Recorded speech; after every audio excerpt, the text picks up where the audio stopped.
All right, everyone. Today we're going to talk about section 1.2, form, volume, mass, and texture. So we talked about shape last time. Shapes are two-dimensional. They're flat, limited by their height and width. But forms, on the other hand, are three-dimensional.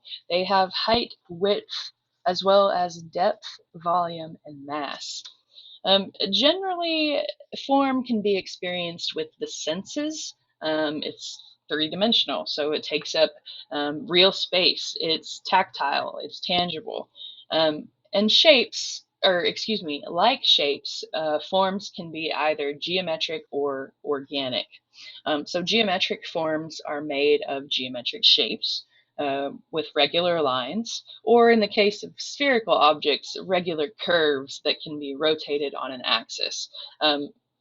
Geometric shapes and forms are generally readily expressible in words or in math.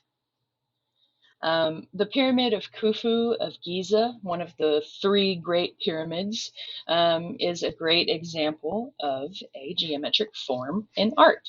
And really, it's a feat of ancient Egyptian engineering. We've got very straight, controlled planes creating four crisp sides. The base of the pyramid is completely level within less than an inch. The greatest difference in the length of the sides is 1 3/4 inches. So incredibly precise.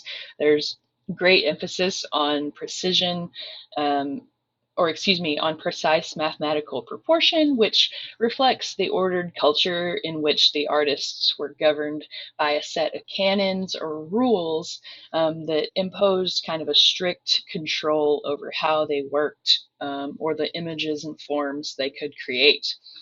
Now, originally, this pyramid was encased in a white limestone, so it would have had a very smooth, sort of shining, polished surface, but that has been spoliated over the centuries or removed from the pyramid to be taken and used at other sites. Here's another example here's another image of that pyramid. Here's another example of a geometric form. This is Carl Andre's Rumors of War from 2002. And it's a great example of how communicative line functions, both in art and architecture. So we have these strong verticals, strong verticals in the pieces of wood expressing kind of a power or authority. And then those vertical pieces of wood define a very clear path, but to what exactly? Really just a dead end, maybe a trap. Interesting kind of communicative sense of line here. Here is another. This one is similar in scale and sort of shape to the choices that Andre made, but it evokes a very different feeling. David Smith is using geometric forms, but infusing them with movement. He has these stainless steel cubes and kind of cuboid forms, thick discs, and he learned to weld in an automobile factory and then became an expert while making tanks for World War II. So he's using a really expert level of technical skill here. And he's combining these series of geometric forms with very angular relationships and these diagonals that imply movement and give the kind of basic geometric form of visual energy.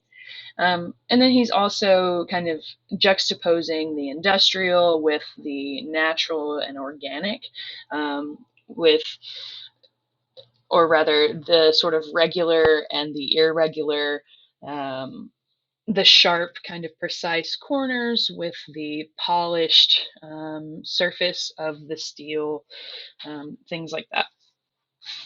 Now, organic forms are composed of irregular and unpredictable lines. And again, we call these organic because they are sort of reminiscent of living things, of plants and animals, living organisms whose forms change constantly. Artists will sometimes exaggerate the irregular character of an organic form for an expressive or emotional effect. So previously we saw Barbara Hepworth's preliminary drawing using very regular lines, and here is that three-dimensional sculpture. So again, using very regular lines and therefore creating a regular form. Here's another organic sculptural form, this one by Henry Moore, using this kind of smooth, organic shape and paying close attention to the way that the voids interact, the way that the negative space interacts, as well as the way that the positive form interacts. Here's another by the same artist. This one is at the Tel Aviv Museum. And again, a very organic form, and this time sort of similar to a reclining figure, which is implied by the title as well. But that sort of that sort of leads us into this conversation about how the human figure is a very organic form. It's constantly changing, sort of in concert with its surroundings. And figures have provided artists with subject that can communicate rich experience of humanity and organic form in a way that we can sort of all relate to and understand because we all occupy a organic human body. The human form tends to communicate balance and symmetry, but by manipulating the order or exaggerating those irregularities, artists can create sort of emotional or expressive effects in the organic human form. So, for example, this Vesperbild Pieta or the Rottingen Pieta from about 1330. It's a 14th century example of German art, German wood sculpture in this case, which around this time, German art was very expressive, particularly of ideas of mysticism and suffering. And so Pieta is a term that we use to refer to Mary cradling the body of her dead son, of Jesus, after he's been removed from the cross. So it's sort of a moment of grief, of lamenting over the loss of her son. So here in this particular version, Mary is quite large, sort of robust and solid, whereas Jesus is quite emaciated and frail, creating kind of this contrast between the living and the deceased. Now, Jesus's head and hands are quite exaggerated. They're a bit large. The proportion is not quite correct, but that is done on purpose here. The artist is trying to emphasize the sort of expression on his face, the anguish that he feels, and as also emphasize the wounds, the stigmata of Christ that are on his hands and feet, which appear in these sort of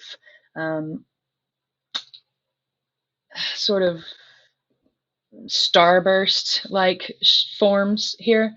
But really, both facial expressions here are incredibly expressive of the agony of death as well as of grief. And the artist is truly trying to emphasize that by exaggerating and making these bodies a bit irregular, a bit distorted or awkward. Here's Auguste Rodin's The Kiss. So this human body, the idea of the human body as an organic form appears all throughout art history. Again, this is very expressive in nature and very organic in form, but it communicates a very different emotion. These two forms are much more naturalized, meaning that they look more more correctly proportioned for a human body. And no, they're not perfect, but certainly closer to reality than the Pieta. Now here is another work, this one by Constantine Brancusi, also entitled The Kiss, and also representing the organic form of the human body, but he is illustrating this or illustrating these forms with more geometric forms and designs. Oh, so he's combining regular and irregular lines. So the overall form of the sculpture is really geometric, especially in comparison to Rodin's sculpture of the same subject. Um, but is one less expressive than the other? Do they communicate the same feeling or the same message? Both sets of figures here are sort of locked in this embrace, both very involved in their um, romantic kiss here. But Rodin's, which is on the left, is quite naturalistic and it looks much more real to us than Brancusi's, which is really making reference to ancient sculpture. So the context or the time in history in which each of these sculptures was made is also important here. So Rodin's was made in 1882, so during the late 19th century in France, where ideas of modernity and emotional expression were growing, and with the growing avant-garde movement as they attempted to step away from the established conventions that the French Royal Academy of Art was trying to implement. And this is also a period in which art historical traditions of idealized human figures that referenced myth, history, religion, and different things were very popular. So Rodin is sort of celebrating humanity, the human body, actions, emotions, um, though with a bit more of a rough, unfinished surface um, of his sculpture than would have been um, common at the time. But it is still a very literal, naturalistic representation of these organic human bodies. Whereas Brancusi's was made in 1909, which is not that long after Rodin's, but it's quite different, and it emphasizes the abstraction of the human form by simplifying or reducing the form. He smooths out any irregularities and creates more constant um, shapes and lines, and therefore creates a timeless but also very modern work of art. He sort of brings back a level of idealism and, emphasizes abstraction, which was a very prominent idea in the 20th century, as well as a very non literal representation of human bodies.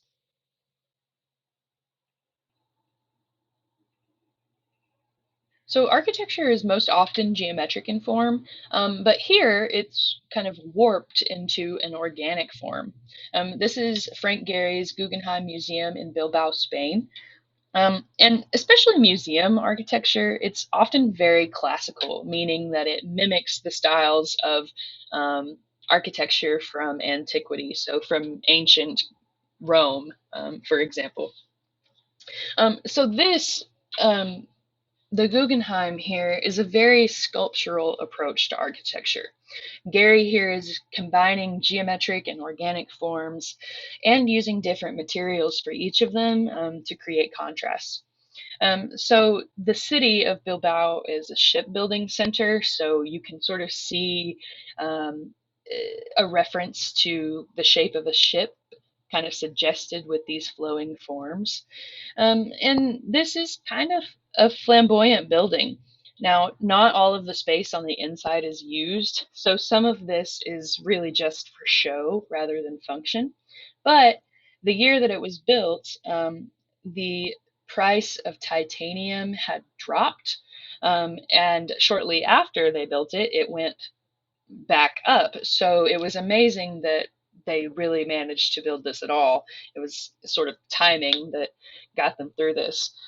But using very modern materials like titanium, concrete, glass, and then all of those materials being molded into this very organic kind of curving form, it sort of denies the industrial sense that they carry. Here's another building by Gary. This is the Cleveland Clinic in Los Angeles. Again, very organic, kind of defying what we think a building should be in a way. So volume is the amount of space that is occupied by an object. Volume can be solid or empty, or it can be open or closed. So open volume is a space that is enclosed by materials but is not solid. So this cube here, the space of the cube on the inside is enclosed by the yellow forms of the cube, but it's not solid. It could be passed through. Whereas closed volume would be this pyramid. It's solid, presumably. If we were to cut it in half, it would be like a cake, solid all the way through. So here's an example of an open form. Wyatt, again, this is a structure, or his structure with 3 towers from 1986. So this form takes up space, yes, but it is open because it's not solid, right? The color and the lightness sort of contribute to this feeling of openness and order here. Still a geometric form, though, so kind of manipulating the implications of that geometric form. Here is a very great example of an open form, but in a more organic way.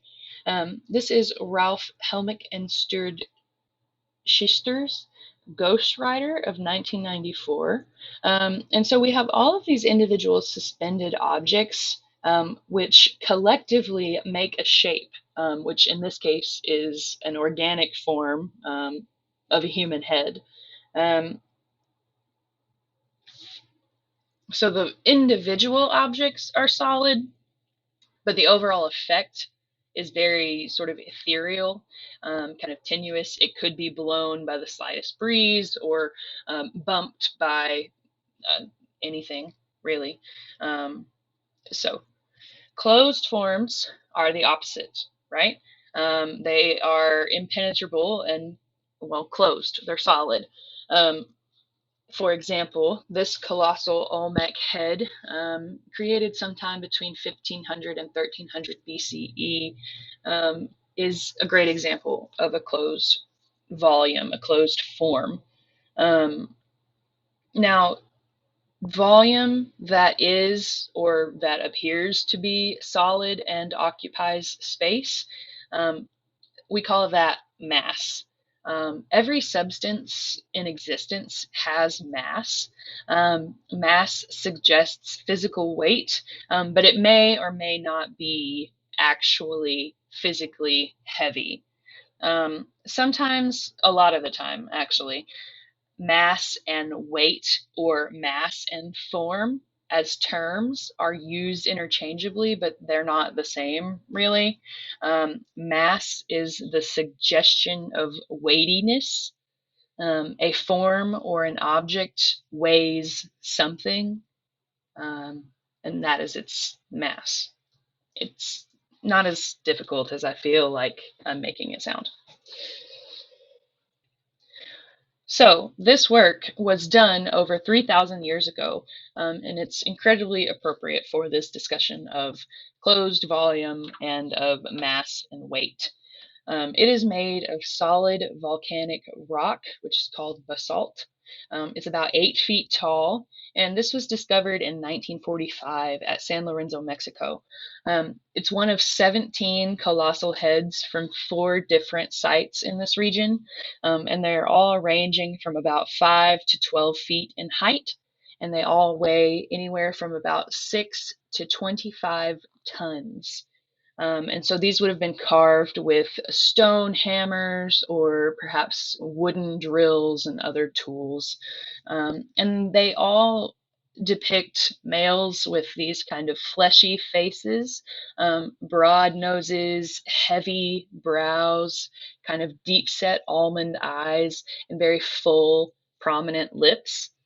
And then they all also seem to be wearing this sort of helmet, which maybe is um, a piece of regalia for battle, or a piece of regalia for a royal, like a king or a leader, or it could be a helmet worn during the Mesoamerican ball game. Um, Not quite sure, but the size and kind of prominence of these figures suggests that they were significant to this culture and society. So likely these are kings, but we're not sure. Um, Interesting to compare these two. Both monumental human heads, but the mass really differentiates between the two.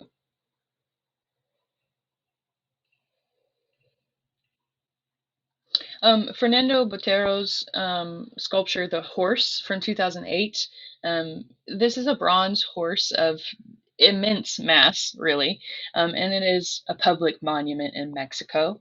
We have these bulging legs and neck that sort of, they're intensified by the horse's short backbone, which really brings these four massive legs together. They almost act like pillars, kind of emphasizing this idea of weightiness or of mass. The horse's head is in this kind of resting position, kind of downward tilted, which also emphasizes the idea of weight, and it makes the form closed. So we talked about closed versus open forms in the sense of physically enclosed or open space, or physically solid or not solid space. But we can also describe a form or a work as being open or closed in that it is either directed outward towards the viewer or towards the world, so it would be open, or it's directed inwards towards itself, closed off from the world, or sort of introspective in a way, which this horse with its sort of downward tilted head implies. He's not looking upwards at the world around him, but kind of keeping to himself. In contrast, we have Alberto Giacometti's dog from 1951. Giacometti tends to create these kind of spindly figures. Often he uses the human form, in this case, an animal form. And he uses minimal mass to kind of help create this sense of a fleeting presence, rather than a sense of permanence. And the use of minimal mass also emphasizes the sort of linear quality of the form. Very long, kind of stretched in a way. And we could compare the dog and the horse. Both have these sort of downward drooping heads, but while the horse looks sort of inflated and massive, immovable, the dog is sort of wispy and ephemeral, as if it might blow away at any moment. Um, and then we have this work. This is Louise Bourgeois' Maman, or rather, one of several. And it is a nice synthesis of closed and open forms. So we have this heavy mass of a body with an egg sac, kind of, excuse me, suspended precariously from above, balancing on these spindly legs that are almost reduced to points at the tips. And as a whole, it creates this kind of large, ominous spider, but with this very interesting interplay and kind of distribution of mass. Um, it's very counterintuitive in several ways, but also very effective. Now, there used to be a Maman at Crystal Bridges, or rather, there still is, but it used to live in this little courtyard between the gift shop and the museum. Um, and you had to sort of walk under or squeeze past it along the wall. So it was very experiential and a bit disconcerting considering it's a spider. But they did recently move the sculpture, which I'll post a video on Blackboard. You might have been to Crystal Bridges recently to see it. I have not been since they moved it. But here's another example. This one is by Rachel Whiteread. She is an English sculptor. And this is her house of 1993. And so she's displaying mass through her use of materials, which very often is concrete. And she also has a very strong focus on the negative space. She's specifically reversing the negative space to make it a positive. So here for house, she filled the interior of a house with tons of concrete, and then the exterior was demolished. So the empty volume of the house, the living space where the ordinary domestic life would have once taken place, is now occupied by concrete. The negative space has become positive. Your book calls this a commemoration of a former self or a memorial to the lives of those who lived in the house and others like it. And this rather interesting. It's sort of transforming something as ephemeral and fleeting and non-tangible as space or memories into something concrete, the sort of embodiment of permanence and heaviness and freezing a moment in time. Um,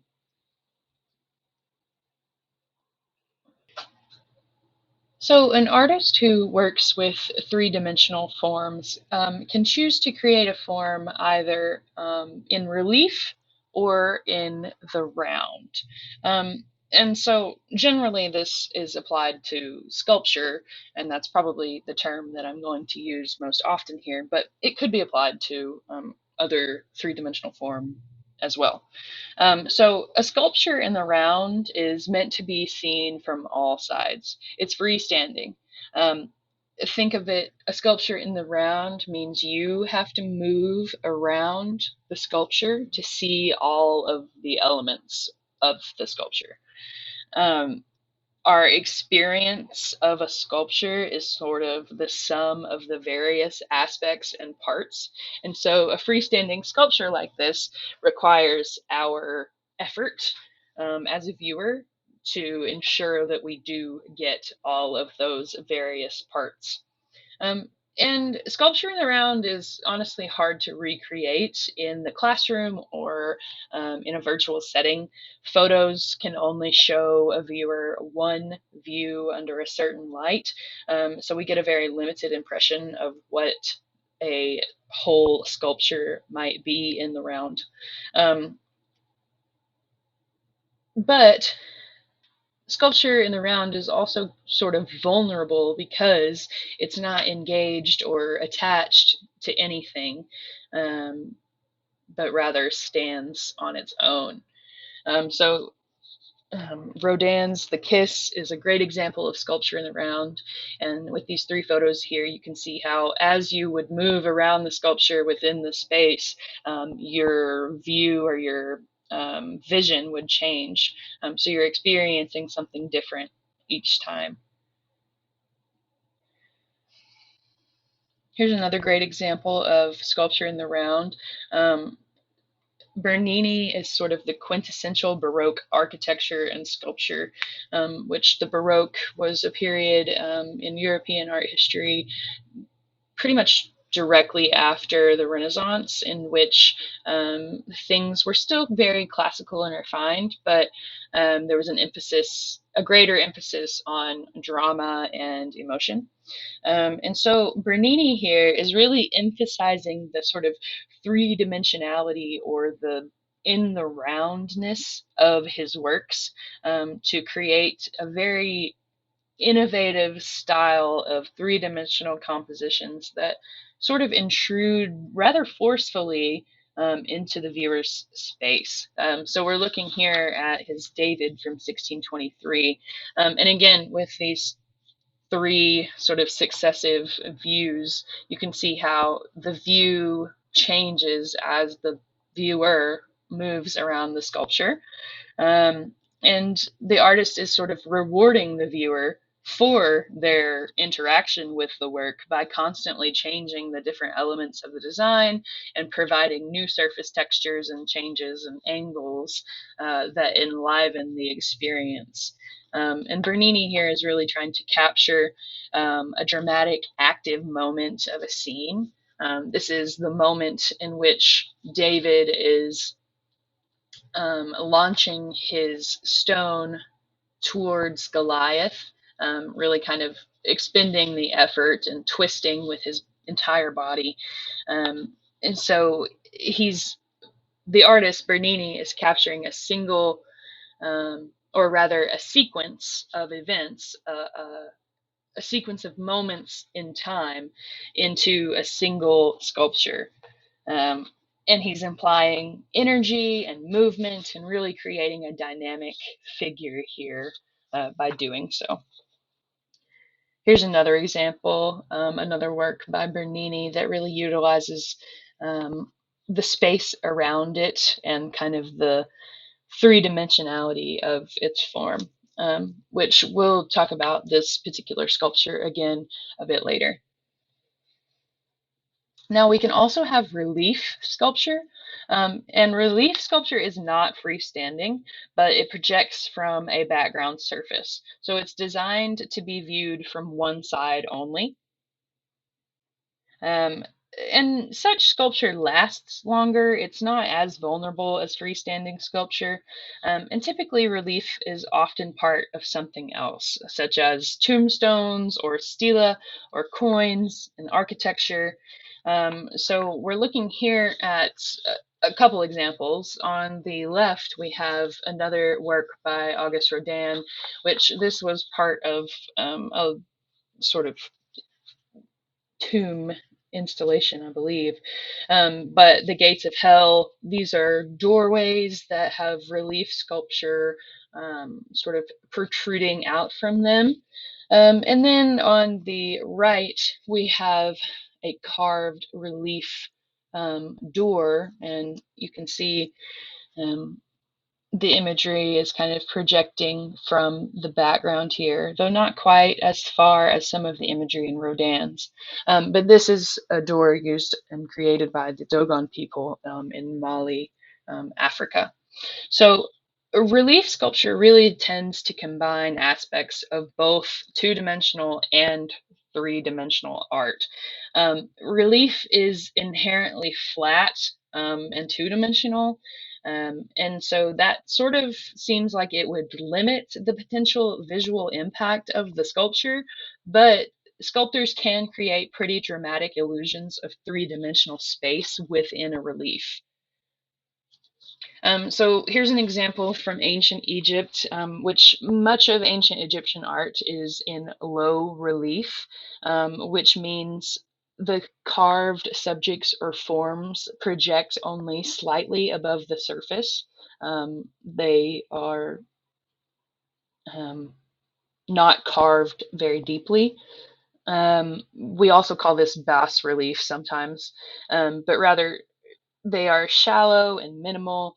And we'll talk more about this particular piece, this palette of Narmer, a bit later, but this is an ancient Egyptian palette for mixing eye makeup.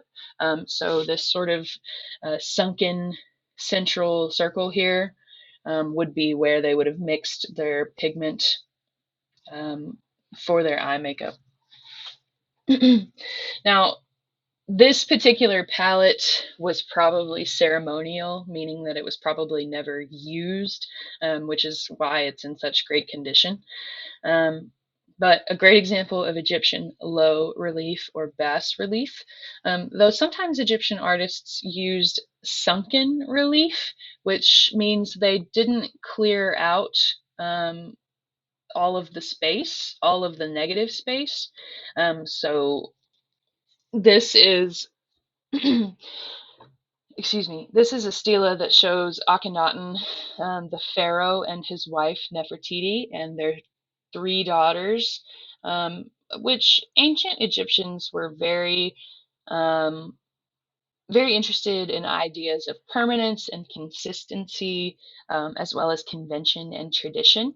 And Akhenaten, he defied all of that and totally changed the artistic style of Egyptian royal imagery. Um, but it returned to convention after he was no longer the pharaoh. So he's really the only example. But again, we'll look a little bit more at that later. Here's an example. The Ara Paxis relief, the altar of the altar of Augustinian peace. This is from the 13th century BCE Rome. I'm sorry, 13th year, not century. 13 BCE Rome. And it is relief in that the sculptures are engaged. They are part of the wall or part of the background. But the artist is creating a nice contrast using both organic and geometric forms. Um, and and the artist uses a variety of depth of carving to create the illusion of three-dimensional space. So we have a combination of low relief in these sort of organic kind of plant-like designs and this more regular geometric design. Both of these done in low relief. But then if you look at the top portion with our figures and more naturalistic scenes, they are done in a bit deeper of carvings, and so they protrude further from the background, and we call that high relief. So deeply carved or projecting greatly from the background is high relief.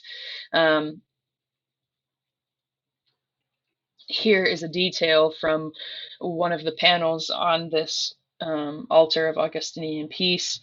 And notice the figures in the foreground, so the figures that are close to us are done in pretty high relief, and create these deep kind of grooves and carving marks that cast these dark, deep shadows. So the folding and the clothes and things are really strongly delineated. And we also get a sense of kind of depth of space in the overlapping of the feet and figures as well. Now, to imply a large crowd, the artist has, rather than put people or figures in a single line, they have aligned the figures behind in a sort of mid-ground area in slightly lower relief than those who are meant to be in front of them. And then in the upper left, you can kind of see an even further figure, so a sort of third row being established here, and it's an even lower relief, so really taking away kind of the shadows that define the shapes, and really suggesting that this figure is farther away in space than this one and this one. So contrast between depths, but between light and shadow as well. Here's another example of a relief form. This is a Mayan Stila from Guatemala, and this is carefully carved all on the same plane. So it's all done in a pretty low relief, but it is very complex in design. Now, again, very low relief. It doesn't rise very far from the background, which is pretty typical of Mayan culture. But we have this combination and contrast of organic and geometric forms. To the left of the large ruler in this sort of elaborate headdress, and then to the left of the ruler is some text So sort of by placing them at the same level of relief, sort of giving both the figure and the text the same level of importance or attention within the composition. Now, texture is the surface quality of a work, the tactile sensation we experience when we physically encounter a three-dimensional form, or the tactile sensation that is implied of a three-dimensional form that we cannot touch, or of a two-dimensional object based on the visual appearance of its surface. Implied texture relies on our tactile memories of actual texture. But simply put, texture is the way something feels or appears to feel. That can be smooth or rough, bumpy or flat, fine or coarse, soft or hard, rigid or soft, I suppose, would be the contrast to that as well. And here is a very interesting use of texture. This is Merritt Oppenheim's Object, or Luncheon in Fur, it's sometimes called. Oppenheim was a surrealist artist, and she produced a substantial body of work, but she's almost exclusively remembered for this. And so the backstory here, so Oppenheim was allegedly out to lunch with her dear friend Pablo Picasso, and a couple others. And apparently, she was wearing a fur bracelet, and their discussion turned to how anything could be covered in fur, and it would be considered valuable. And they started this sort of competition, like this menu could be covered in fur, or this chair, or this teacup. And so later, Oppenheim was invited to participate in a surrealist exhibition, and she showed up with this piece. So she's taken a traditional domestic teacup that would have been made of sort of a fine porcelain, very dainty and smooth, and combined it with Chinese gazelle fur, which was a very luxurious fabric at the time. But this juxtaposition of objects and textures is kind of unnerving and rather unexpected. She's intentionally created a contradictory object that is designed to evoke a strong emotional reaction, a sense of revulsion or perhaps amusement. And personally, looking at this, I do feel a sense of revulsion. The idea of drinking from a teacup made of prickly fur, no thank you.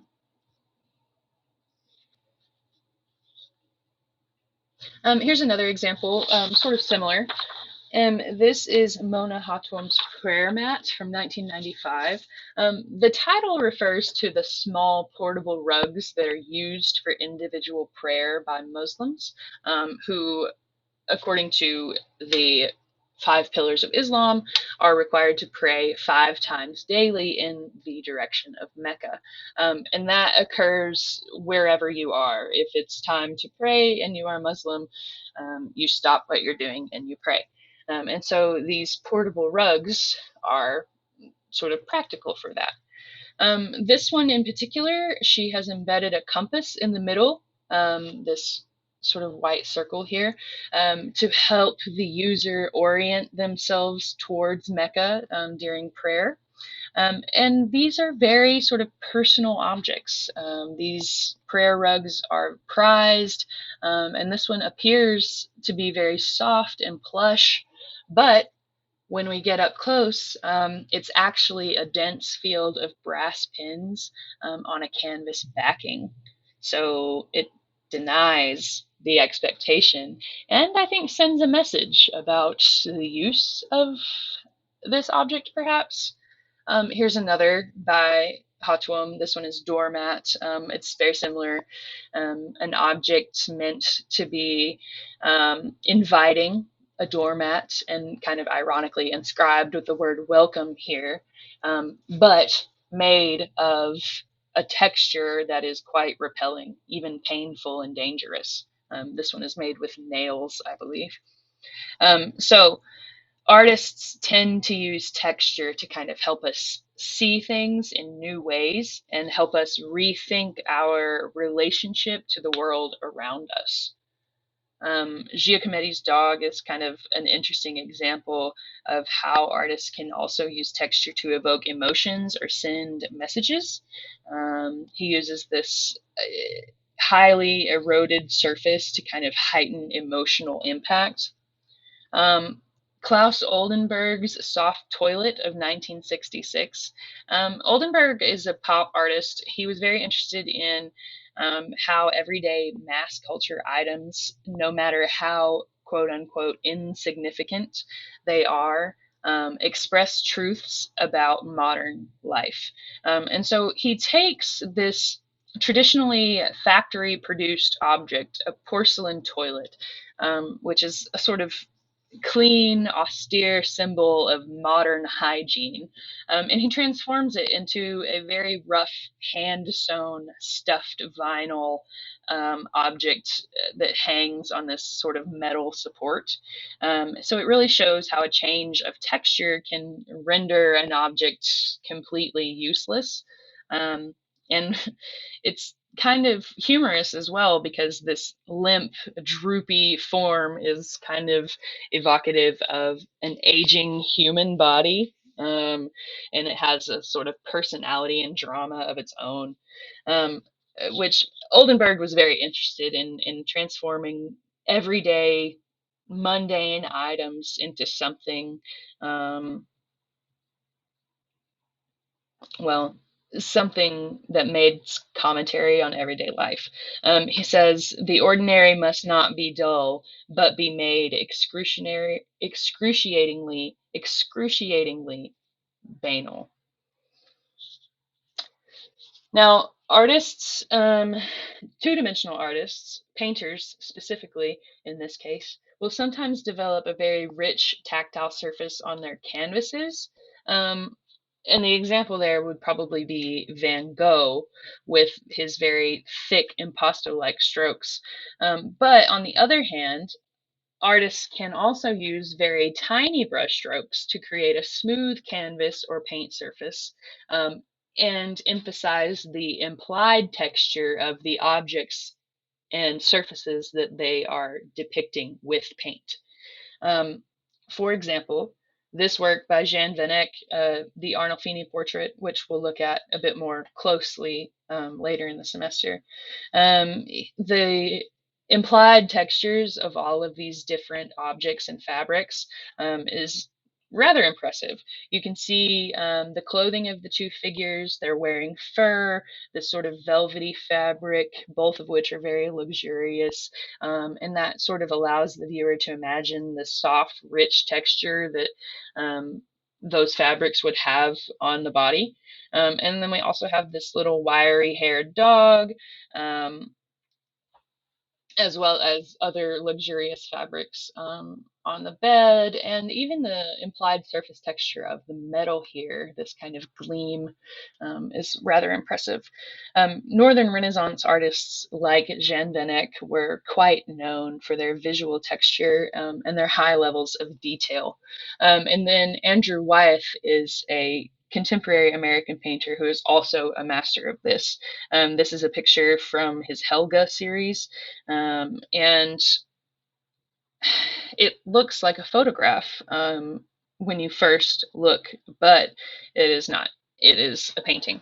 And you can really get a sense for the texture of the sweater or of the woman's hair, even her skin, though the actual texture is mostly flat canvas. But the implied texture has this sort of softness or smoothness, or in the case of the hair, a kind of stringiness to it as well.